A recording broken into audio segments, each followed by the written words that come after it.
Corley Moore coming at you. Wanted to talk very briefly before the scrap starts tonight. And if you know me, you know that I love the vigilantes.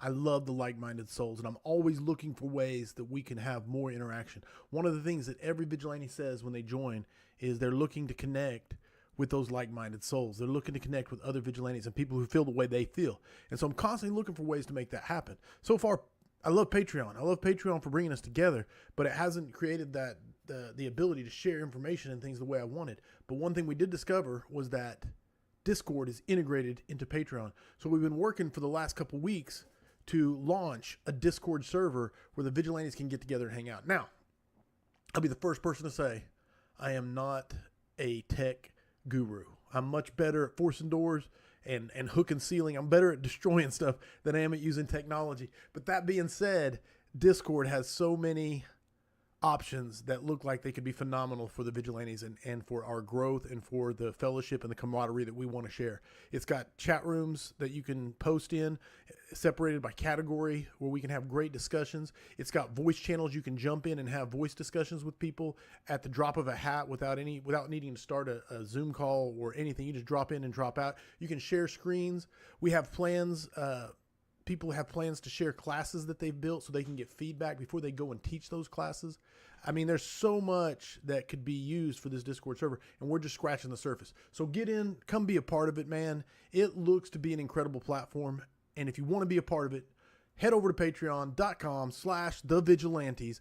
Become a part, man. If you're not a vigilante, why not? $5 a month. You can't even afford a fancy coffee nowadays for $5.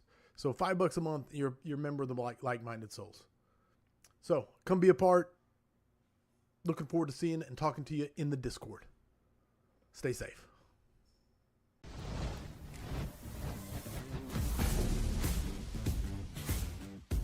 Introducing the Affordable Bailout Prop, another innovative training solution by Affordable Drill Towers.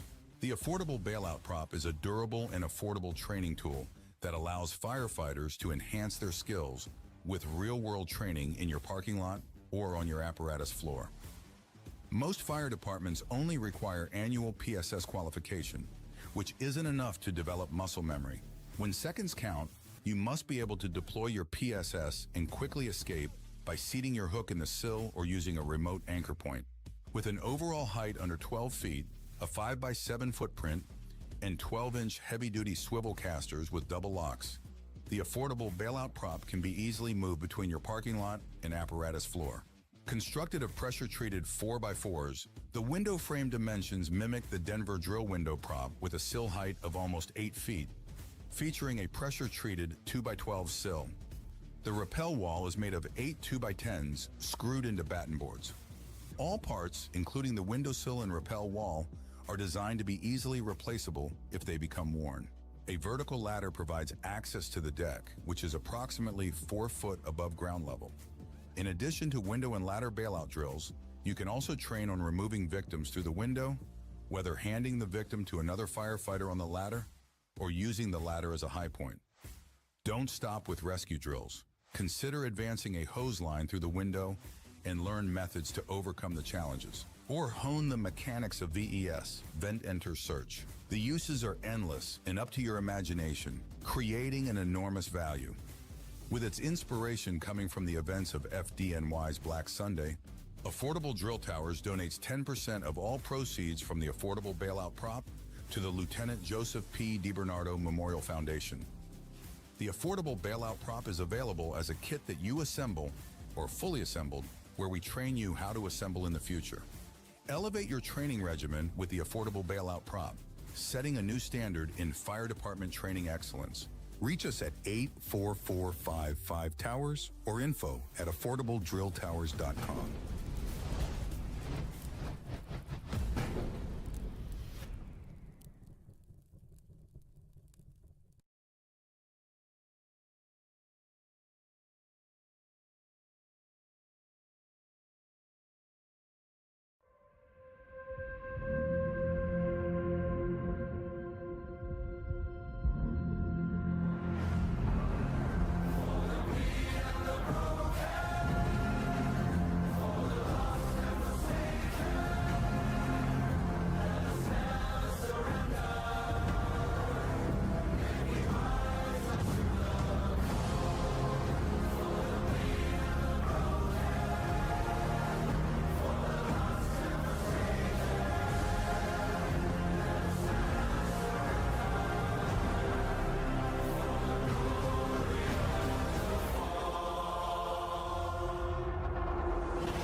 Corley Moore, Firehouse Vigilance. It is weekly scrap number 275, and it is tonight. My friend, my brother, Bassel Ibrahim.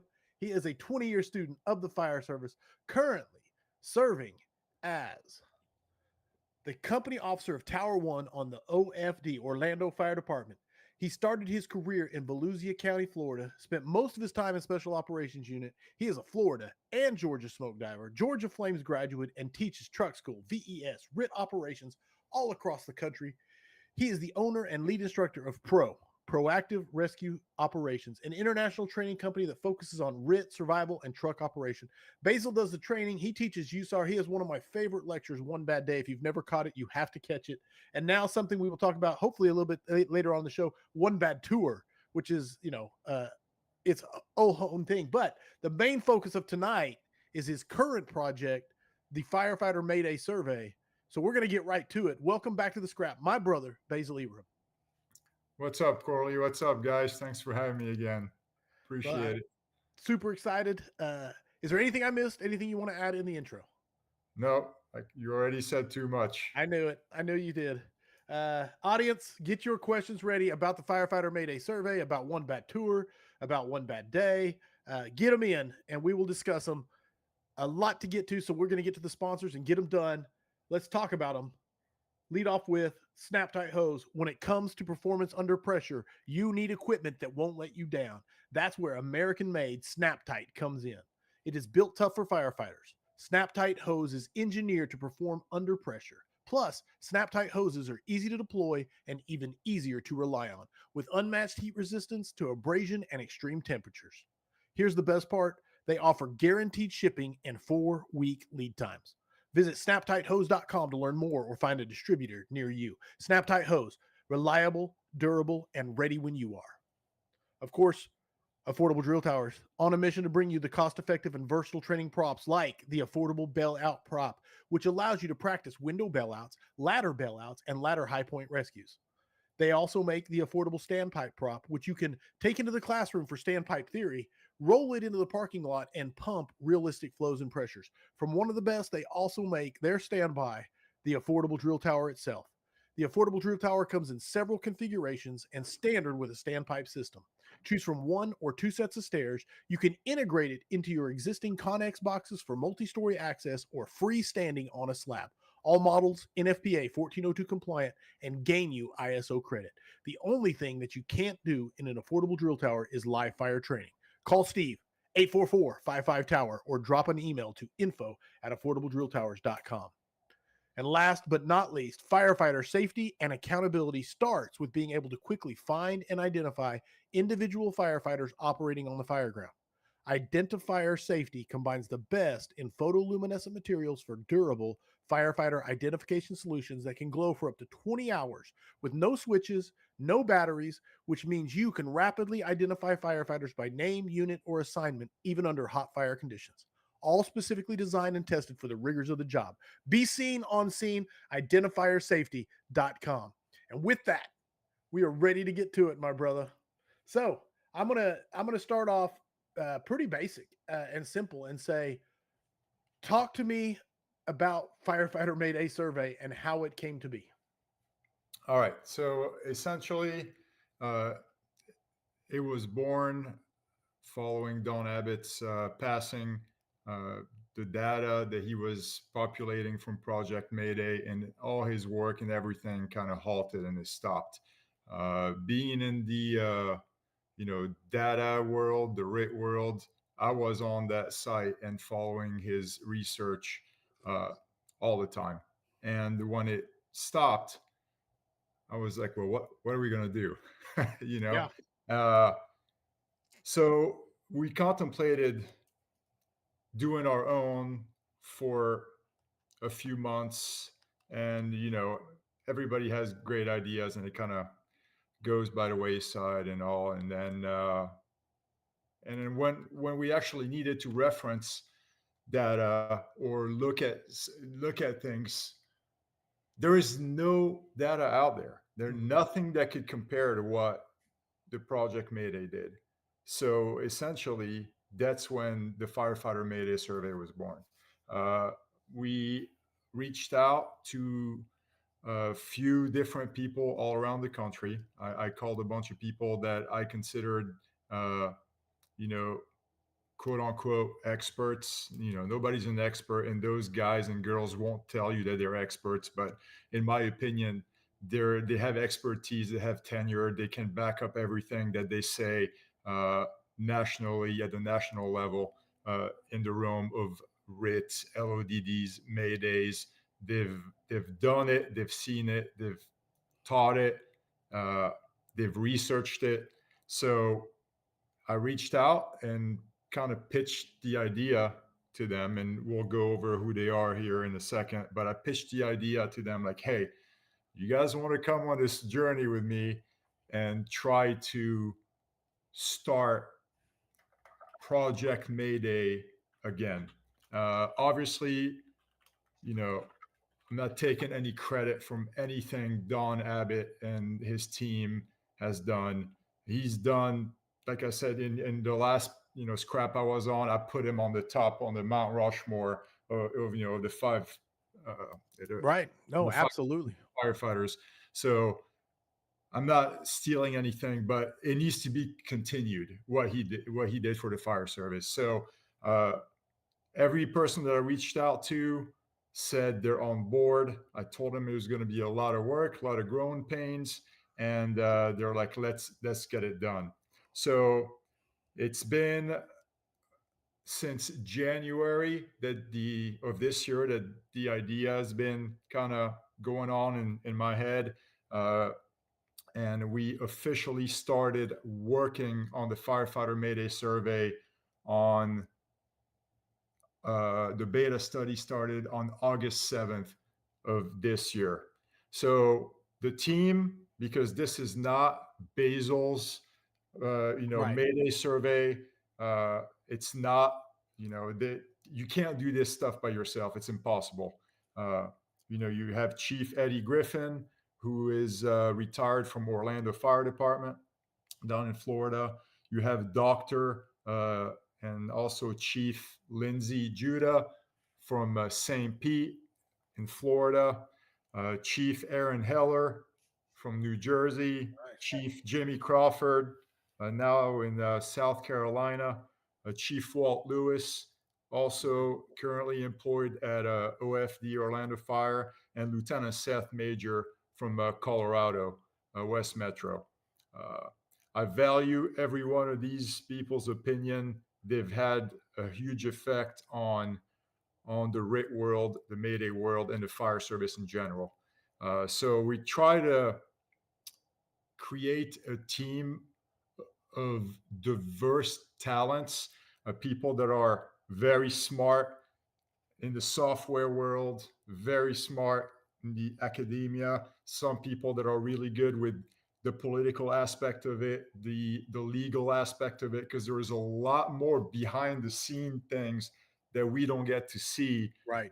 And I didn't know any of that until I started all of this. I'm just a fireman, a firefighter. I want to get this done and collect the data and go train and make the fire service better. But with this team, in conjunction, in coordination with the Firefighter Rescue Survey, I also called those guys up, Brian Brush, and he put me in contact with all their teams, and I pitched the idea to them. I'm like, guys, essentially, I want to cheat on everything that you guys did, and I want to copy it and make it into a Mayday format. Yeah. That's Not remake the wheel.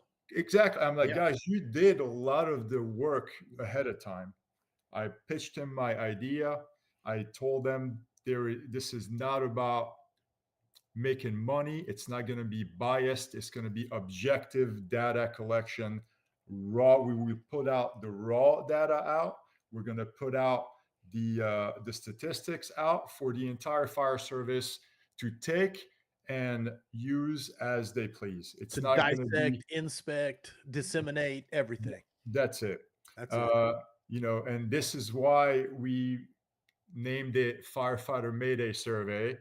Rhymes with Firefighter Rescue Survey, right? We want to kind of try to keep everything in the same realm. They've changed the game, man. the Firefighter Rescue Survey and those guys are changing the game for search and SOPs, tactics, equipment. I mean, everything. And hopefully, we'll be able to do the same with the Firefighter Mayday Survey. In a nutshell, that's what it is.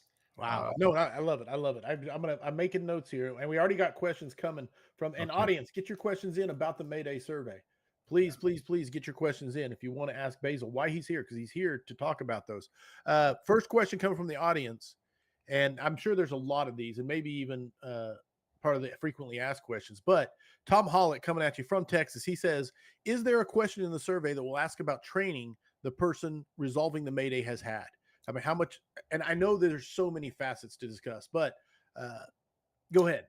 Yes. What's up, Tom? Good to have you on the scrap, man. Listen, absolutely. So this the survey is going to be very detailed, but also is going to be followed by a phone interview if the person submitting it is willing to. So yes, to answer your question, it asks about the firefighter in distress level of training. It asks about the rescue team level of training, the commanding staff, the IC's level of training, the dispatchers level of training. So it goes in detail about all of that stuff in a nutshell to answer your question. Now, anybody can go on the website right now and then hit submit survey and then see all the questions that are on the survey. Okay. So if you're asking, if you want to see what's on there, you can go there, click it, and then just, scroll down, see the questions. Just don't hit submit at the end. Okay. And even if you do, it's not a big deal because we'll be validating. We have to validate every single entry that comes in anyways. So, but to answer Tom's question, yes, there will be a question in regards to training of everybody that was involved in the firefighter in distress. No, that's awesome.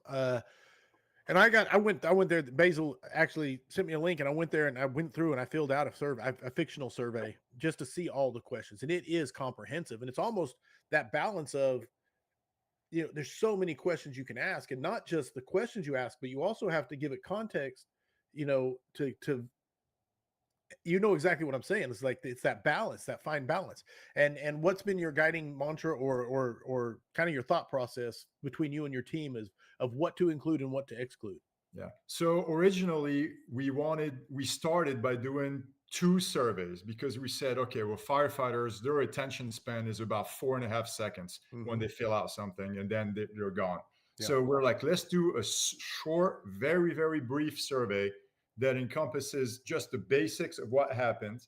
And then once based on that, we have the follow-up survey that we will send out to that person to get more details on the incident.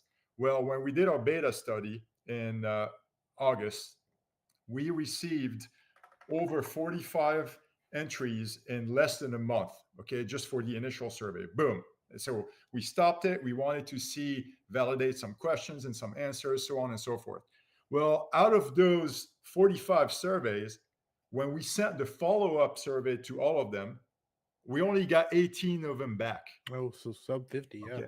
So we're like, well, that's not good. So I don't know if it's, people don't want to log on the computer again and then do it. You can also do it on your phone, but so the consensus was with the team, we're going to do one survey that is decently detailed, and we will follow that up with a phone interview if that person is willing to do so. Now, and this worked out a lot better. The metrics are a lot better. Now, what's difficult about creating an actual survey is not so much the question, is the answer. We have to create multiple choice answers so that the software can accurately pull the data and compute it itself. So we don't have any, skewed numbers. And that is very difficult when there is so many gray areas. So we don't have don't talk the same languages across the U.S. So we've done our best right now to come up with good answers, but most of the questions that have a gray area have a tab that says other, and then you can input, your own answer on there, and then we will take that and then add it to the correct area of the survey on the back end. No doubt. This survey also is going to evolve. So Right. this is going to be, it's going to launch January 1st, 2025. That's the inception date. It's live right now. You can submit, but officially it's going to be populated January 1st, 2025. You will also be able to retroactively input maydays, near misses, close calls that happened to you prior to that. So you don't have to wait for a mayday or a near miss or a bad call to happen, after 2025. If it happened to you last year, 3 years ago, 4 years ago, go in there and fill out the survey. What I want to really stress, Corley, I know you probably have questions, but this is the most important part out of this whole thing. This is not something that is going to be used punitively. I want people to understand that. You can fill out a survey anonymously without putting your name or any of that. The only thing we need is a date and a location so we can actually validate the information that you're sending. None of the information that you provide will ever be released. Like, no personal information will ever be released to anybody. We really don't even ask any personal information. We don't collect names. We don't collect any of this stuff. So feel free to submit the survey, guys. It's not like the more data we have, the better it's going to be. You don't have to wait for a formal investigation. You don't have to be the down firefighter to submit it. If you're on that scene and you want to submit a survey, submit the survey. Okay. We'll get a different perspective, because you may have a completely different perspective on your end as a rescuer than the down firefighter. Okay. And we'll be able to categorize all of those responses and data based on the survey, the way it is laid out right now. So that's the main thing. It's not punitive. Anybody can fill it out at any time, and it could be anonymous if you choose so. You just hit the link, what you call it, check the box that says, anonymous, and you'll never hear from us again. We'll validate it, and if you send us a bunch of BS, then we'll throw it out. We'll flag it and throw it out. I love it. Chris Wessel's coming at you from Georgia, and I love this. He says, because he's been on the scrap. He's retired now. He put some years in on the job, but he said, would close calls from many years back in my career be useful or relevant? It's useful, sir. Put it in. Put the data in. Okay. And we will be categorizing it by years. If you put the data in, we can take it and put it in wherever we want to. So we're going to populate the data. And Corley, I spoke to you about this last week, but we're going to send the data out once we get a good, robust set of entries. We'll put it out and categorize it by year. We can categorize it by region. We can categorize it by the first 100, the first 1,000. We can do all of that once we have enough data. So send the stuff, even if it's from years ago, and we can compare. We can see the progression. Well, was it working before? What are we doing now? Is it working? Is it not working? What do we need to change? The goal of this is not just to collect data for fun. Okay. As a matter of fact, this is not fun. This takes a lot of work, and it's consuming every ounce and every minute of my life for the past year, literally. Okay. But the goal of this, and this is our mission statement, is to compile, analyze, and share data obtained objectively from real firefighter maydays and near misses, with the goal of improving firefighter safety, training, and fireground tactics. Okay. So that's it. That's all we want to do. We want to make it better by just providing tools for the fire service to use. That's amazing. That's it. Dude, I love it. And this is the crazy part is, and I not say crazy. This is the part that blows my mind is we are living in a. I mean, I know everybody probably alive always says we're living in the best time to be alive, but this was not possible. You know, five might be a little. It might have been possible, but like firefighter rescue survey and firefighter Mayday survey, firefighters actually collecting our wins and collecting our data for ourselves, and then making it available for dissemination and inspection and summarization and actual application. I mean, it's just this didn't exist a decade ago. You couldn't do it. No. And so it's just this is the like if you're a part of this, you're in the cutting edge of the future of the fire service. Like what's going to impact our training regimes, our just like firefighter rescue survey and everything Crush and those guys put together. And then now Bassel, we need to give Bassel another a nickname now too. But we all got Baz. It's not my Baz is too survey, simple. man. We'll There's figure it out. a team of people out there. I know you're going to downplay that. So that's fine. It's the same thing as when people say, thanks for the book of search. I'm like, believe me, everybody else put this thing together. And so I get it 100%, but it's still, man, amazing. Okay. Questions coming at you still. There's people asking stuff that I want to get to. Thank you, Chief Wessels, for the question. Chris Nugent's asking, do you think there's ever a chance we see this type of survey joined with NARIS incident reporting?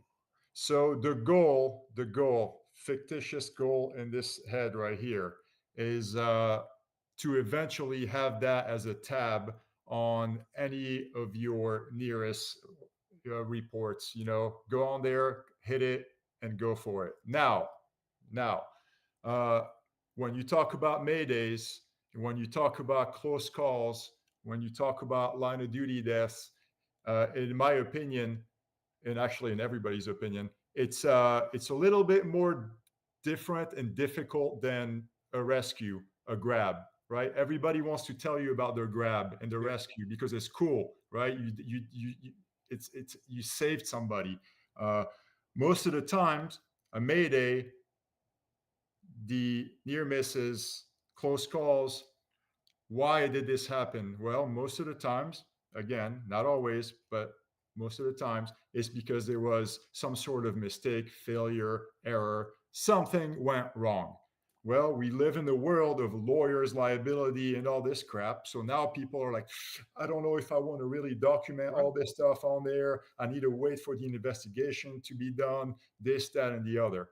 So it's a double-edged sword. It would be awesome to see it eventually on like a huge official platform like that. But in my opinion, there is also a huge value for it to be kind of informally formal, if that makes sense. Like this is going to be peer reviewed. It's going to be you can give the data and not have any ties as far as liability goes to it. But we're going to validate it and make sure that you're not just giving us information just to give us information. So it would be awesome to see it, but there is also a lot of value for it not to be on there at the moment. It's a double-edged sword. No, I get it. And that so many questions coming. I like this one, which is, I think Sam's posting it, so I'll get there, but I want to get to Kaiser's question because I like it a lot. But Alex Valbonado, I'm sorry if I butchered your name. Piggybacking into the training question, are you collecting training Maydays? We know in the past we've had tragic events with line of duty death. Yes. So great question. Is it Valbuena? Is it Alex Valbuena? Maybe. It's NATO at the end, so I don't know if it's okay. Yeah, Anyhow, probably. Brother, great question. Absolute great question. Yes, well, actually, one of the, I think on the top 5 questions is your emergency real life emergency or is it a training emergency? So they will be categorized in both of those. And I personally, myself, was involved in a Mayday in training down here in Miami about 3-4 months ago. Unfortunately, Mayday, and then 2 people, I think 2 people, maybe 1 person died in Miami a couple months ago, okay, training fire. So that needs to be documented as well. So Corley, I'm going to say this real quick.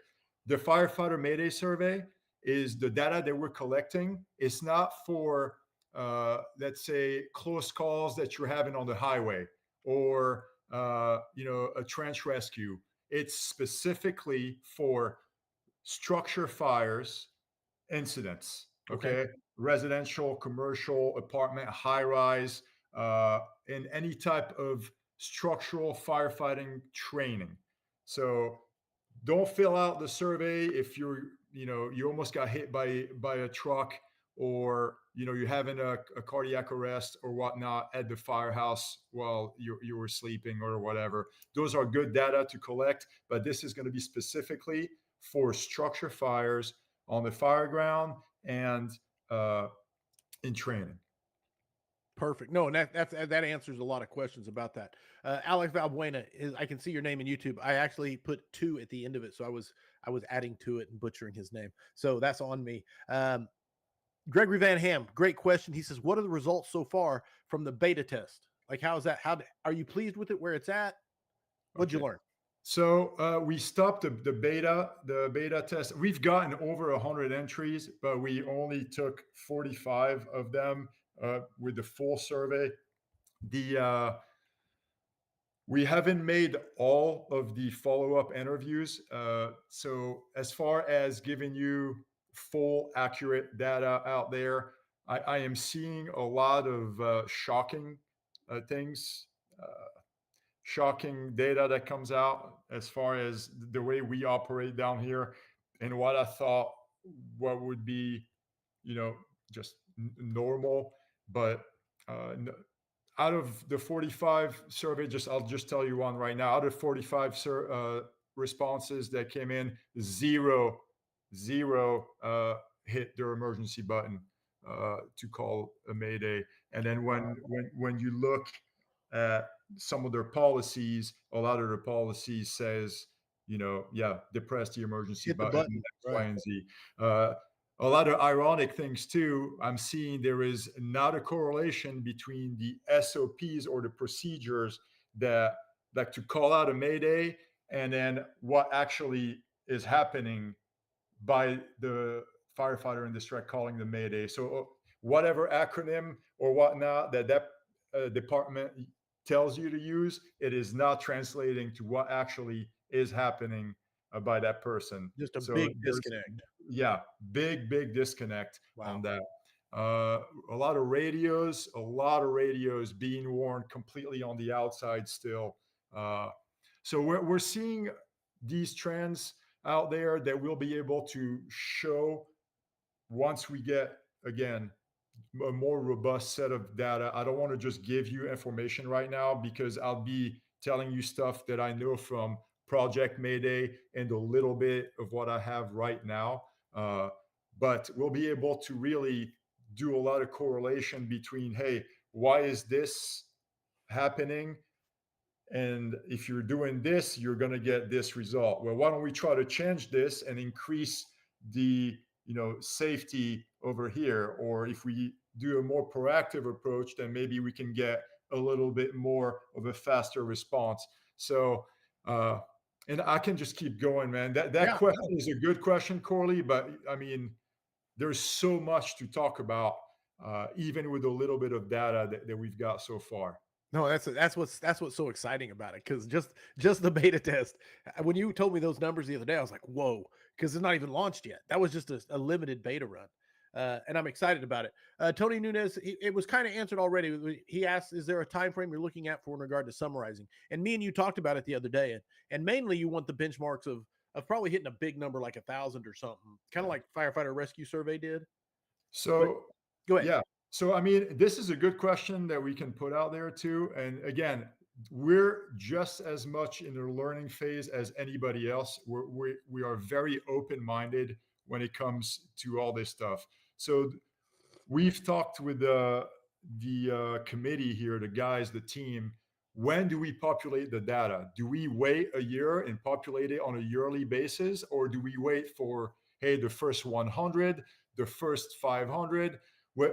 We don't have a good answer yet, but what I'm going to tell you is that I foresee the maydays, the near misses coming in slower than rescues, which is a good thing, but My vote would be to start populating data by the numbers first, but we're also going to send out a yearly summary and review of the raw data, so you'll see exactly per question what the statistics and the numbers are. And then also we will give you, I don't even know what it's called, but I guess the analyzed data, Summary, where like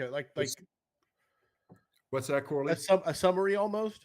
It's not just a summary, but like correlating for one question. Well, this question is affecting this question.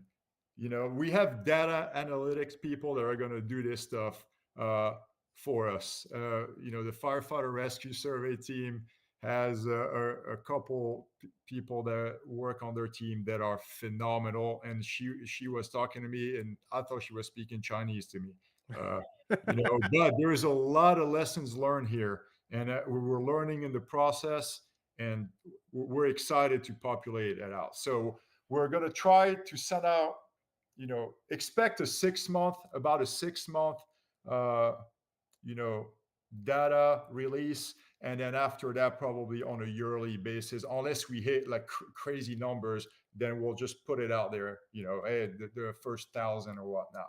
And something I'm going to talk to Nick and Brian and everybody about it on there, because even this, and I talked to you on the phone about it the other day. It was just spitballing, kind of being creative, but a printed a printed report would be beautiful, almost like an NFPA 1700 type little book, a paperback book, and with the way that I've learned about Amazon and how as long as you had someone to put it together into a PDF, you could get it printed and then people could to purchase it, and also help offset some of the costs, because I know none of this is cheap, and I know it's not for money, but it doesn't happen for free. Right. Well, it's definitely not cheap, and we're not going to tell you, I told you in private how much I'm out of pocket on this, but that's not the point. Right. The other question that we talked about a little bit earlier is this a nonprofit organization? Well, it will be. It's not right now because I didn't want to spend the money to Build it. build it right now until we launch, but Right. it's in the works, and it will become one once we launch here on the first by 2025. The website is live. You can go on it. The QR code. You can use it on your phone. You can do it on a computer. It's as firefighter friendly as possible, I think. But we also have our email on there and our phone number. If you feel there's a question that needs a better answer, or rewording or adding questions, dude, send us an email. We are the fire service. The more input we get from people like you guys that are watching and that are out there, the better we're going to make this for everybody.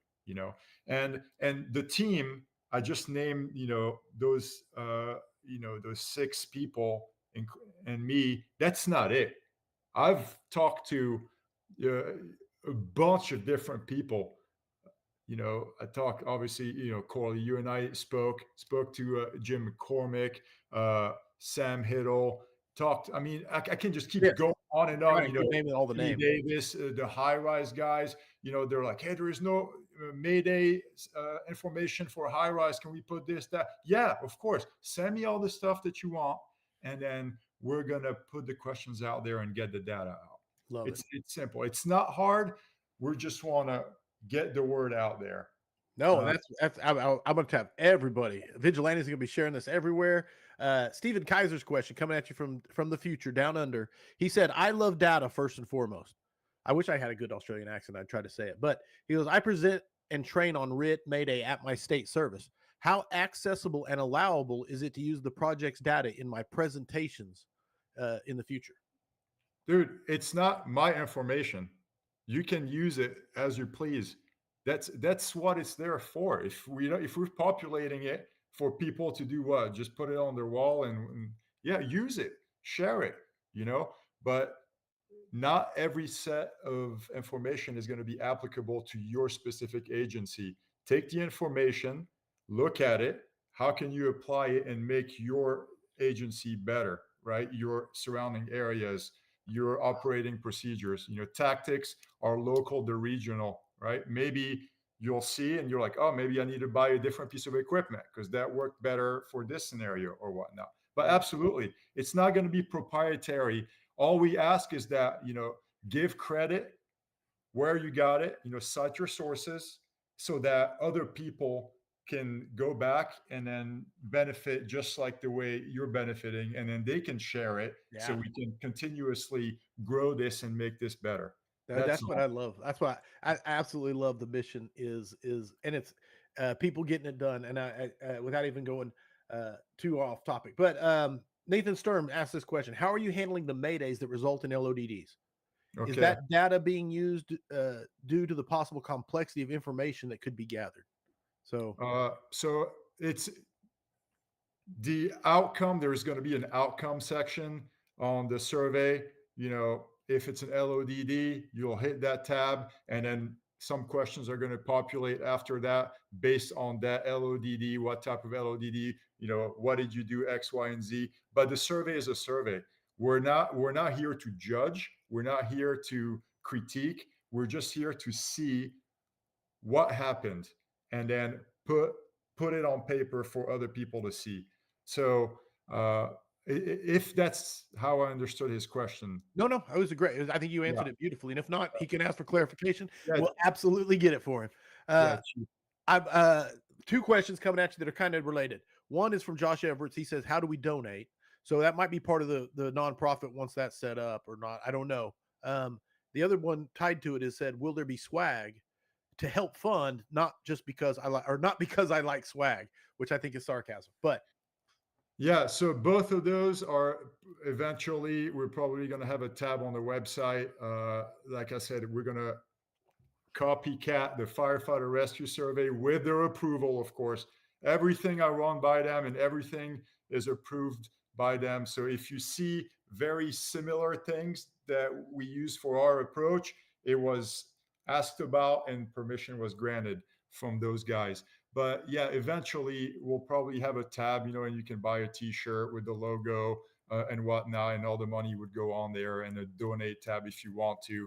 But it's all going to go straight towards this software. We're probably going to end up having to upgrade the data collection software. Right now it's on the Google form, and it's not as detailed as we want it to be, and it creates more work on our end. Once we start getting a lot of the data, we're probably going to have to get with some computer smart people that can actually create a set of data acquisition paperwork or software specifically for us the way we want to, and that will cost money. But again, yeah, man, it's going to be a big journey, man, and we're just starting, but it's exciting, man. It's really exciting.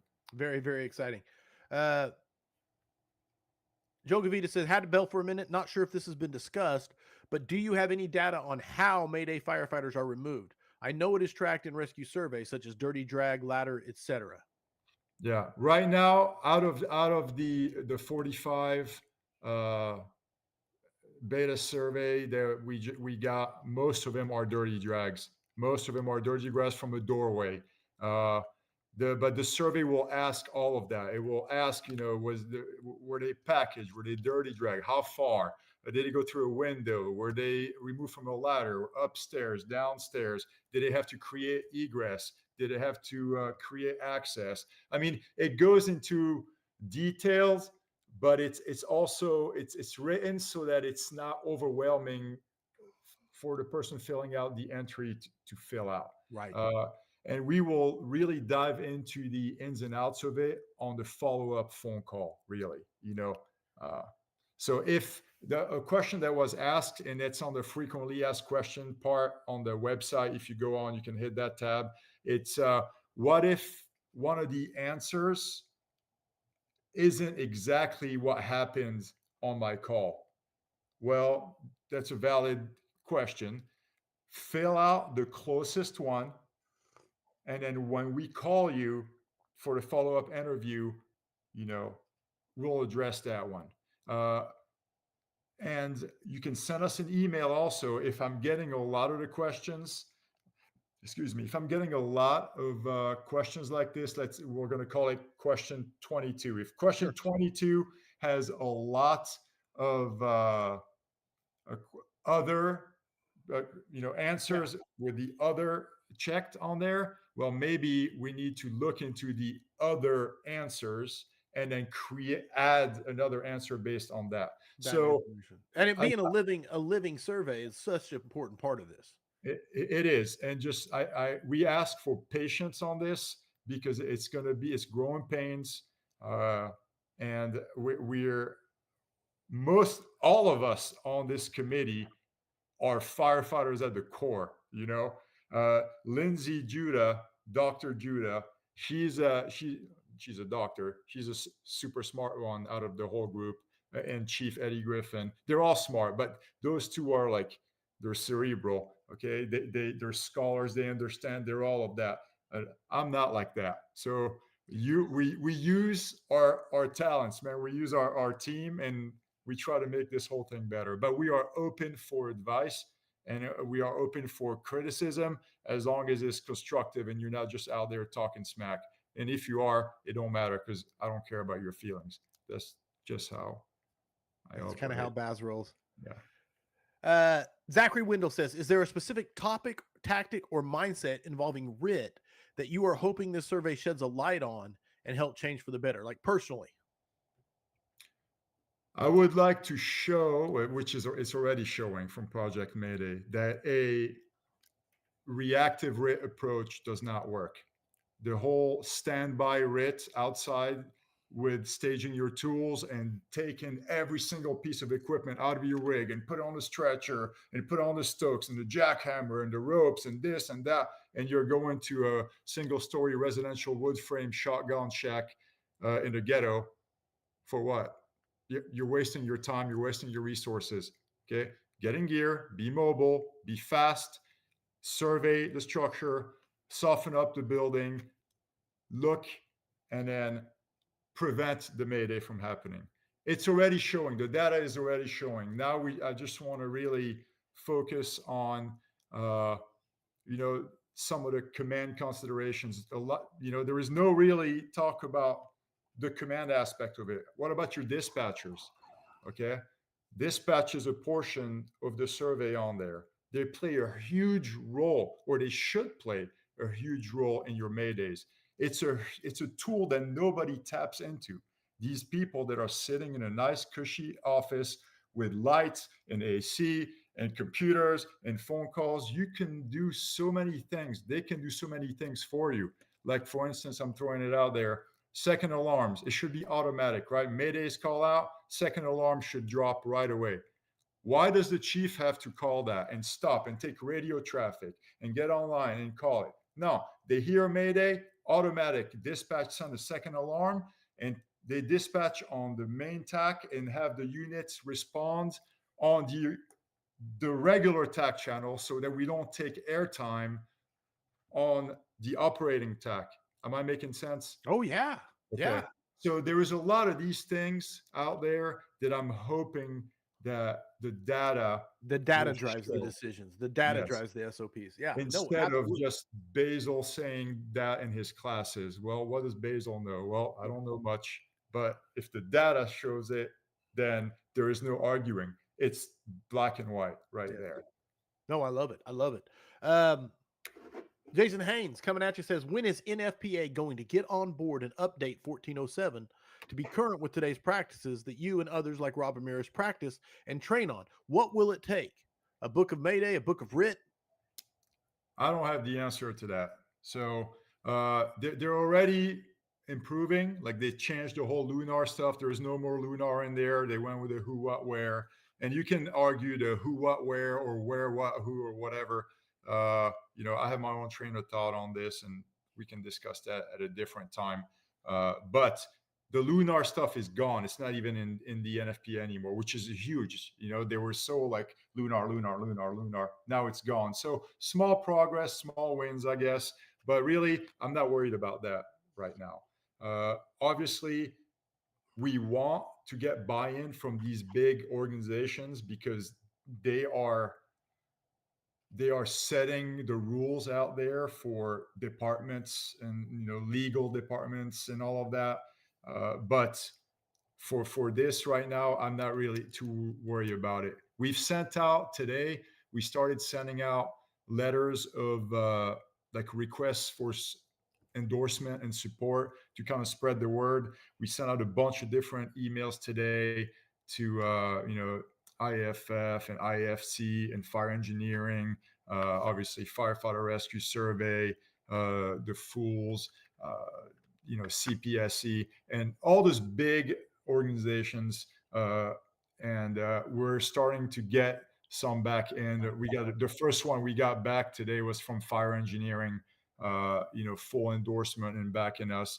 Firefighter rescue survey, obviously, they helped us develop this whole thing, so they're backing us. But really, we just want to keep making the fire service better. And Don Abbott and his team did a great job.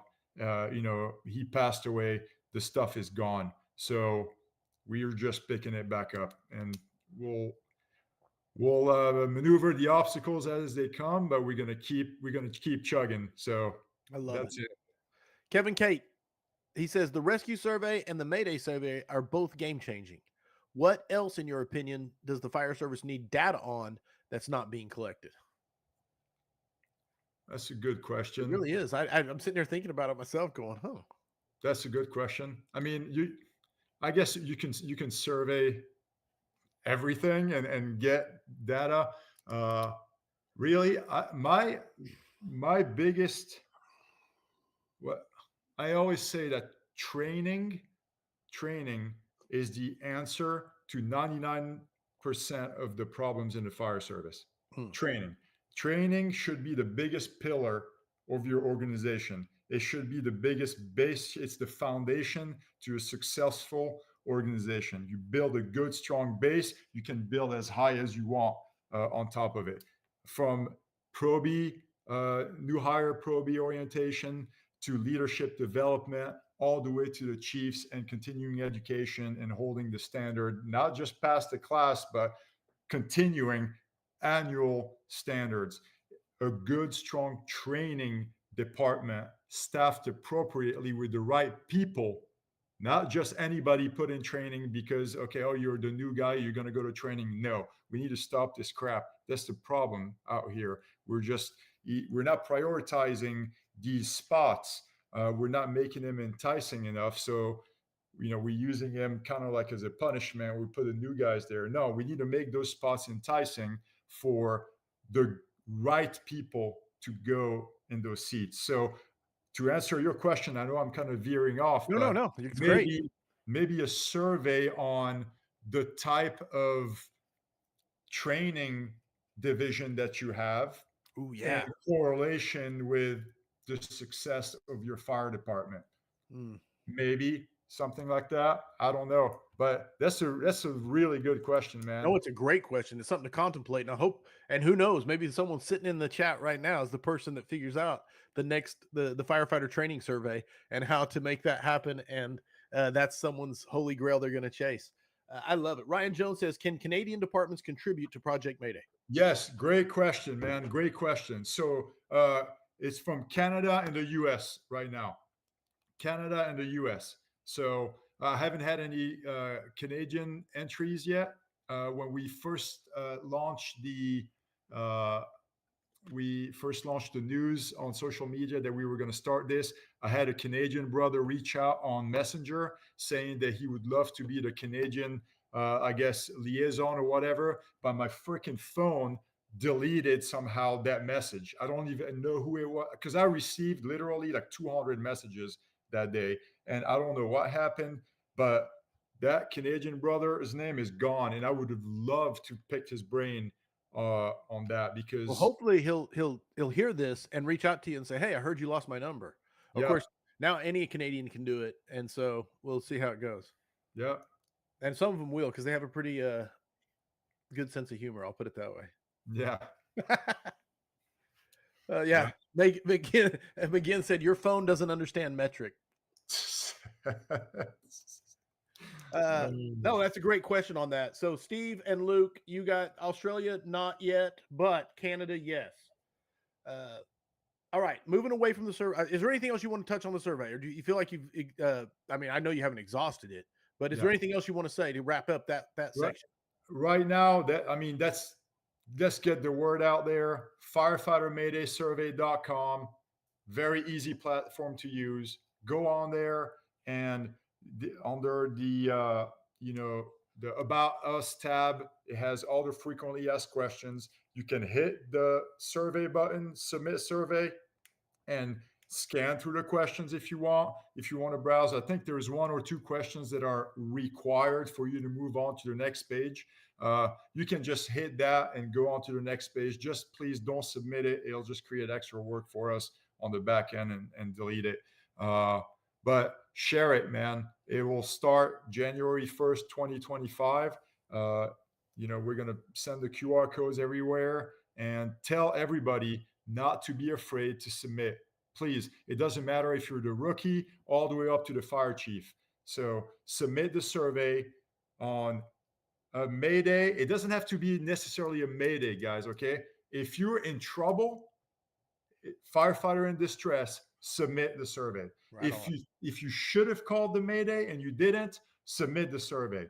If a near miss, close call, line of duty, submit the survey and let us figure out if it's important or not, because chances are it is. Love it. A couple questions off the survey topic, but away from survey discussion. Chris Nugent asked recommendations for what should we carry in a RIT bag / kit. I'm sure you've never had this question before. Yeah, right. So again, this is going to be very situational dependent, depending on your staffing, your manpower on your rig, how you operate. But me personally, mobile, light, and fast. Okay, my RIT pack on my truck right now is bare bones. I have the RIT pack. That's it. I don't have bolt cutters and all this extra crap and all these flashlights and dingy things and stuff on there. My RIT pack is just that. My bottle, I can fix my high pressure side, my low pressure side, face piece, regulator, and my high pressure line. That's it. My shoulder strap that carries my RIT pack is a pickoff strap. It doubles as a packaging strap if I need it. Something that we just posted also on social media is we put reflective tape on the UAC, and also Andy Starnes and some of the other guys are coming out with IR tape, infrared tape that you can wrap around your UAC for visibility. Same thing, like I added it to my SCBA shoulder cinch buckles right here, so that when we go to package, you can actually see it. It glows in the dark. I posted a video on it. Dude, it works like a charm. Obviously, people are like, oh, well, what if it's smoky? You can't see it. I get it, man. I know. I've been in fires. But it increases the visibility. And this is where what Andy Starr, Chief Starnes, and some of those guys in the military, they were trying to develop this IR tape comes into play, because your tick will be able to detect it through the smoke. So answer your question, light, mobile, and fast, man, for the RIT stuff. Jason Haynes says, question, do you see air packs becoming universal with lighting systems like on the MSA shining on the UAC, or an integrated light on the RIT pack UAC hoses? I'm sure they're going to start doing that. Will it help? Yeah, maybe. I just don't want it to add weight. Okay, the more gimmicks and stuff we have on these air packs and all, the more weight it adds, and the more chances of malfunction it's going to bring. So it's a double-edged sword. As long as you don't add weight to it, I'm good. I want my air pack to be super light, super small, and that's it. KISS. That's it. That's it. No, I loved Lombardo when he was on a few weeks ago. He talked about when the air packs first started coming on the rigs. they would sit around and talk about, can you imagine in 30 years, this thing's going to be like a piece you just stick in your mouth and walk around and breathe, you know? He goes, I never thought they'd get heavier and bigger and bulkier. He's got a point, man. It's getting ridiculous out there. I have a study actually that I've done we used to have the old Scott 30-minute bottles, and now we have the Scott 45-minute bottles, the heavy ones with all the bells and whistles and all. It's great. Okay. I'm not complaining about the technology, but people are like, oh, well, let's get you, more air so you can, last longer and this and that. But what do? They moved the low pressure alarm from a quarter to a third. So now you got less time to be in there. And also, what about your physical exertion that you have? It's heavier. So we did a study. It's not really a study. We compared workouts, functional workouts, doing the same exact thing, 2 different shifts on 2 different shifts with a 30-minute bottle and then a 45-minute bottle. Exact same circuit, exact same time of the day. We were able to complete more rounds with the smaller bottle than the big bottle. Okay. So it's really, there's a breaking point, right? And obviously, if you're caught in a flashover and your egress is cut and you're like, oh, damn, I wish I had that bigger bottle now, right? You can always what if it. But you have to take calculated risk in our job, right? And look at the statistics. No. What do you do most often? I want to be light, mobile, and fast. Me, personally. I love it. Follow-up question comes from Zachary Wendell. When you are suggesting of getting away from a reactive RIT, are you going as far as to say a team inside the structure trying to be proactive or still staying exterior? So do not, as far as the interior RIT stuff goes, it's going to be situation dependent, right? But remain disciplined to your task. If you're fighting fire, somebody needs to keep doing that for the emergency to go away. Okay. Now, if the guys fall through the floor right next to you and you're on the hose line, well, grab your guy out of the hole, man. I mean, that's just common sense. I'm not saying completely, leave your task on the inside to go be proactive for RIT. No. Okay. But the RIT company itself, once it's assigned, needs to be proactive. That's it. The data shows it. It's not my opinion. Be engaged. You're already primed. You're already on scene. You already have eyes on the structure.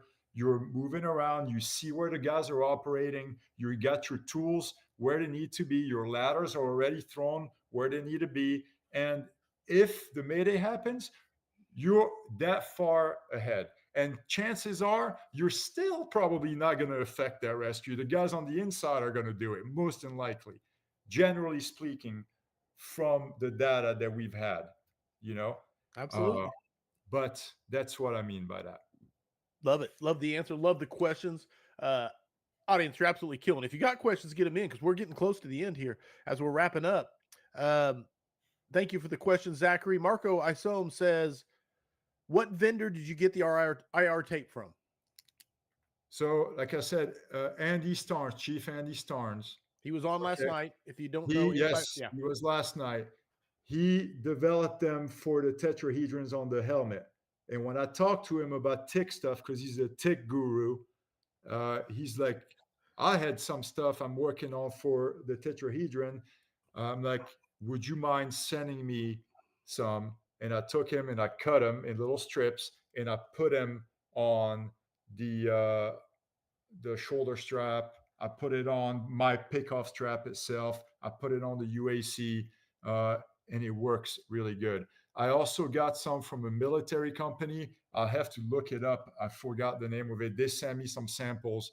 I haven't tried those out yet, but I'm gonna try those out. It's not like out there for people to buy, man. It's really not. And the military company, like you really have to like send a bunch of information for clearance before they can send that stuff to you. Excellent. All right. If they got more questions, get them in. I'm not gonna. Me and Bass talked about it because he just did he's done the 5 questions, the current 5 questions. I've already done them. I got one coming at you from Jeff Stone.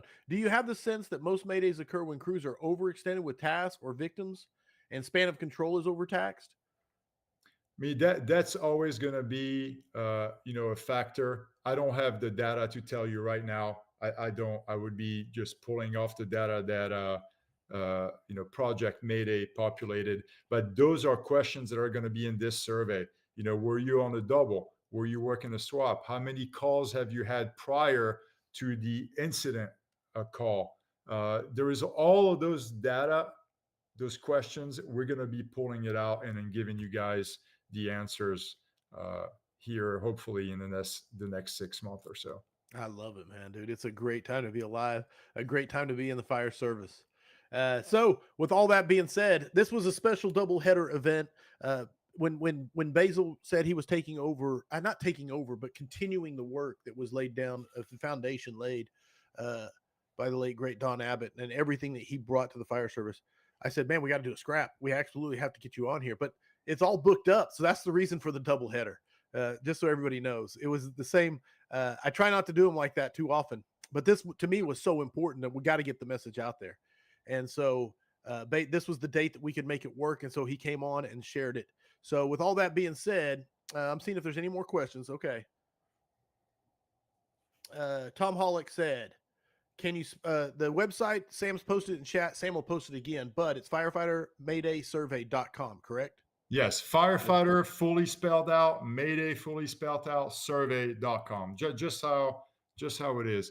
And then you hit on there. Our email is on there also.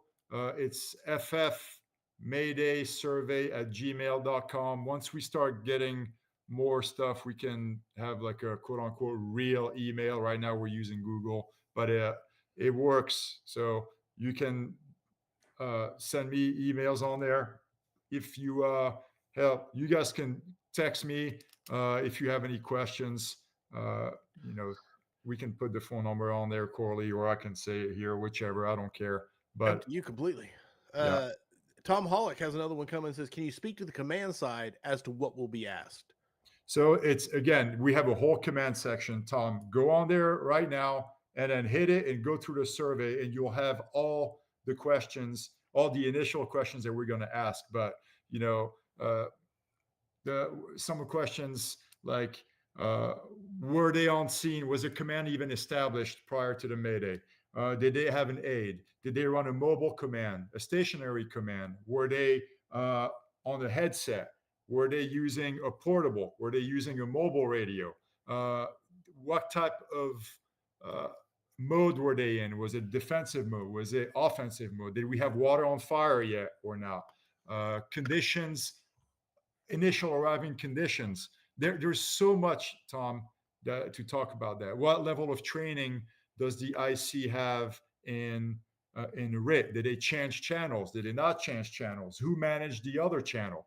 Did they catch the Mayday on the first call?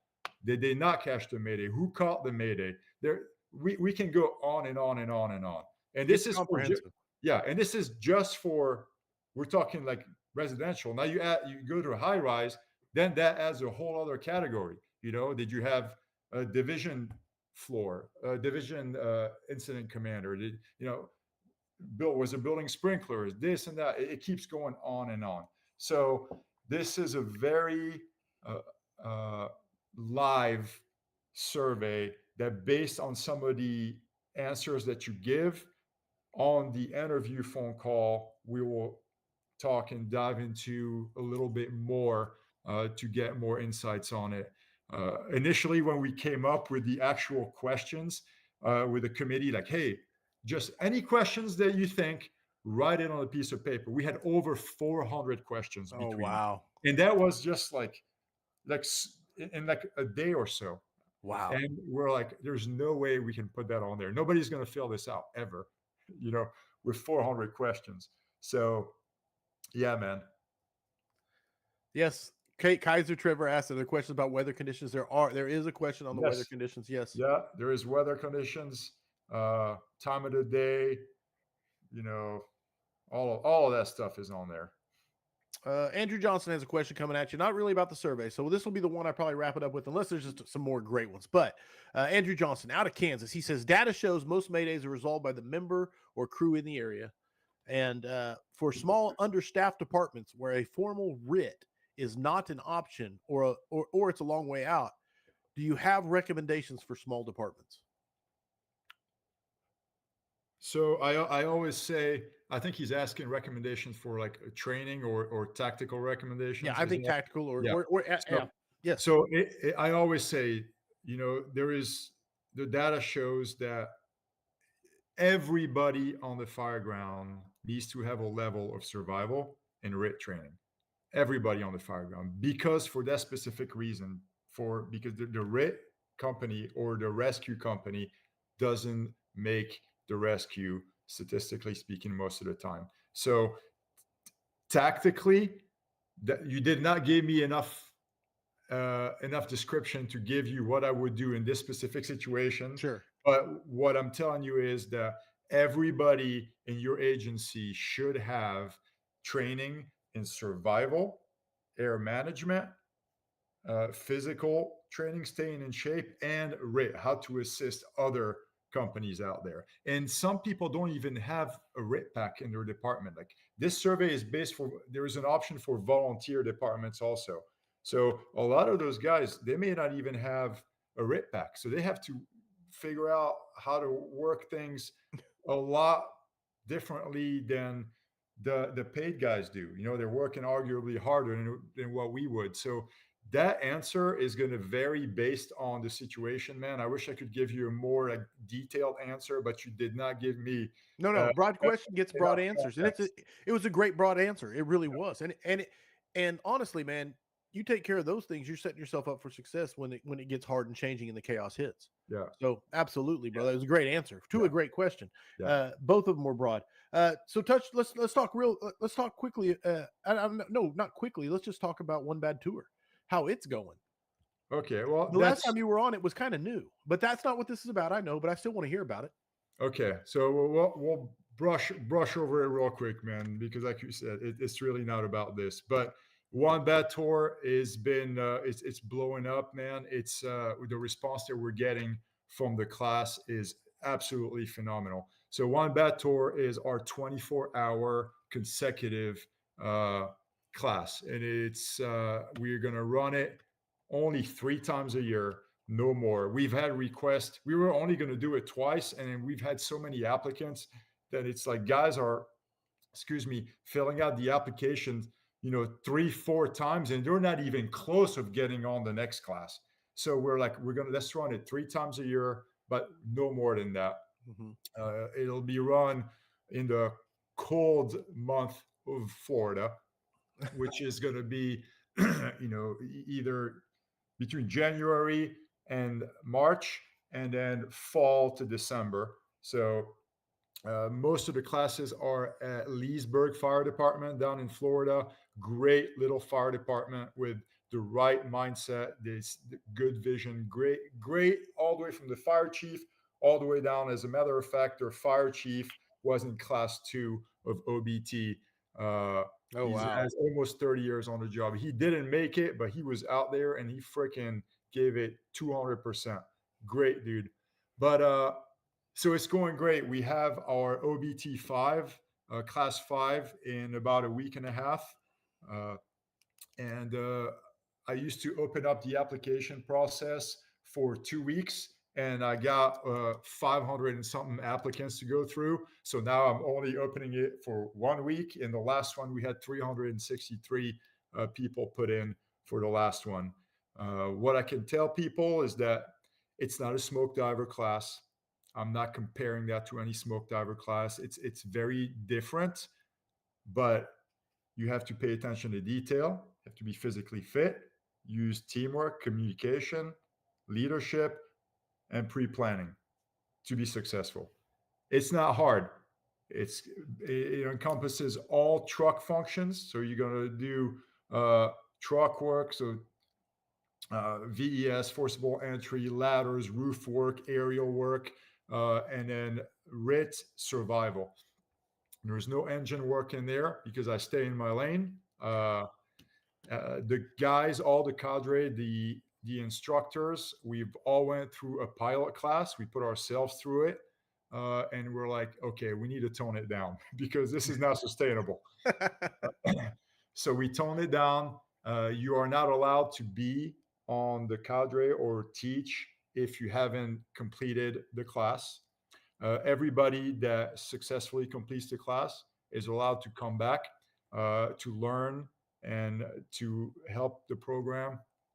And live fire components, we try to do it as real life as possible. Live victims, obviously not with the live fire. I get the whole 1403 stuff, but we have multiple live fire evolutions and no training scars. So whatever tools you train with in your fire department, when you come to the class, you can use it. You want to use your Nice. TIC, your flashlight, your special Halligan that you have, or whatever the heck you carry, come over and then try it out. We're trying to provide a platform for people to practice and try their things over a 24-hour consecutive. It's minimal breaks. I'd say you probably get about total in the 24-hour, probably about 3 hours of break time. And but it's not all go, go, go, go, go. That's not sustainable.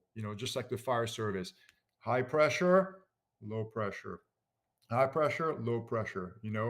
How you measure your success in the fire service on the fire ground. It's not how long you can do something, is your recovery rate. How fast you can recover to do the same thing at the same level again. That's how you truly measure your fire ground performance. Everybody can do cool stuff and hard stuff when they're fresh, right? But how fast can you recover and be able to do that same thing again at the same level? Essentially, that's the goal of the class. That's awesome, man. And the people that have been through it are passionate about it, man. And so absolutely. And the applications speak for themselves. I like it when you make a post about, hey, I just threw whatever 75 applications in the trash. If you can't pay attention to detail, You'd be you're not coming. surprised. People have a hard time filling out their names.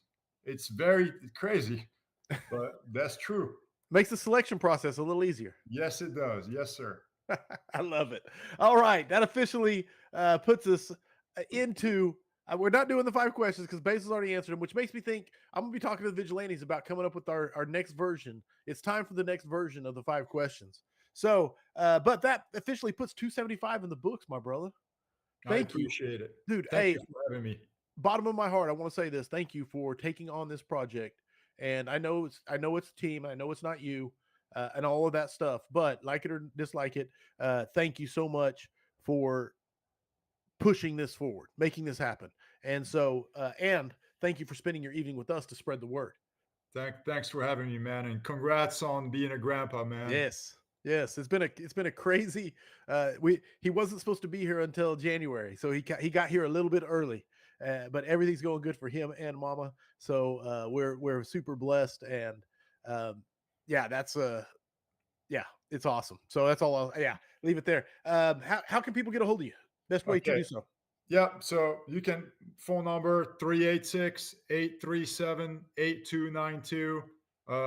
You can go to firefighter maydaysurvey.com or email us at ffmaydaysurvey@gmail.com. You can reach out to any of us. We're on social media. Chief Eddie Griffin, Dr. or Chief Lindsay Judah, Chief Aaron Heller, Chief Jimmy Crawford, Chief Walt Lewis, Lieutenant Seth Major, any of us, man, reach us, reach out, ask questions, give us feedback, and most importantly, man, share it and let's get the data out there. I love it, brother. I absolutely am so excited about this. Housekeeping for me, go be a vigilante. If you're not a vigilante, go be one. It's amazing. And they are such an unbelievable support group. And we're getting ready to work on the next 5 questions for firefighters, obviously. So that being said, they also get to pick but they influence who comes on the scrap, who to reach out to. It's a big deal. And that's just my side of things.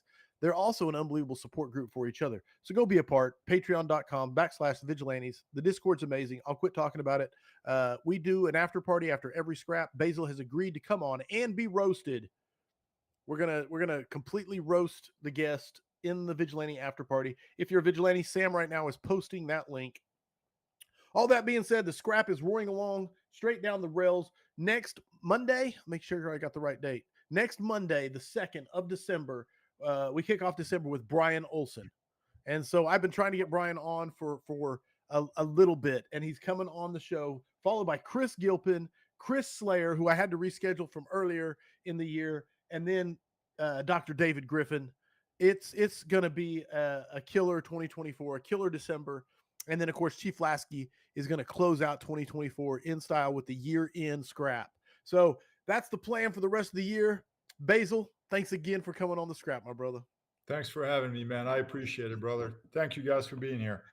Audience, I say this every time, and I mean it from the bottom of my heart. Without you, the scrap doesn't exist. You bring the best questions. You throw them at the guest so that he can crush them. They can crush them. Thank you for tuning in live and spending your evening with us. Remember, mutts don't scrap. I hope the tones stay silent unless it is burning. Everybody, stay safe out there.